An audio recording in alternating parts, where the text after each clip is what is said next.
মাছের কালিয়া করব। মাছ ভেজে নিয়েছি, আলু বড় বড় করে ভেজে নিয়েছি। গোটা গরম মশলা দিয়ে দেবো এই তেলে। তারপর পেঁয়াজ বাটা, রসুন বাটা দিয়ে দিলাম।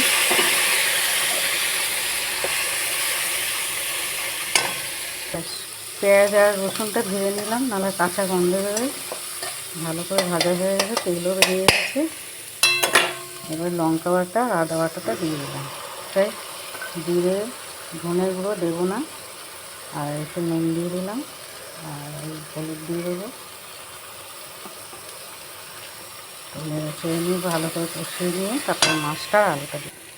মশলা কষানো হয়ে গেছে, এবার জলটা দিয়ে দেবো।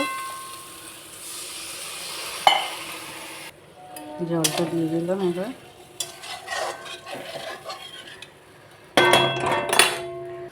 আলুটাও দিয়ে দিলাম, ভেজে রাখা আলুটা।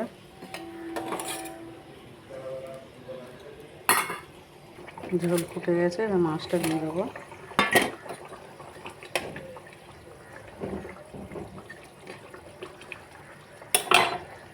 কাঁচা লঙ্কা দেবো, ভুলে গেছে। একটু গরম মশলা দিয়ে নাড়িয়ে দেবো। হয়ে গেছে, এবার ঢেলে দেবো বাটিতে।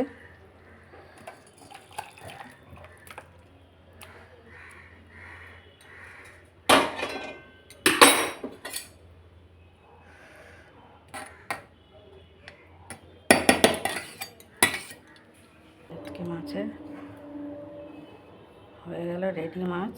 মাখা মাখা করেছি বেশ, ভাত দিয়েও খাওয়া যাবে।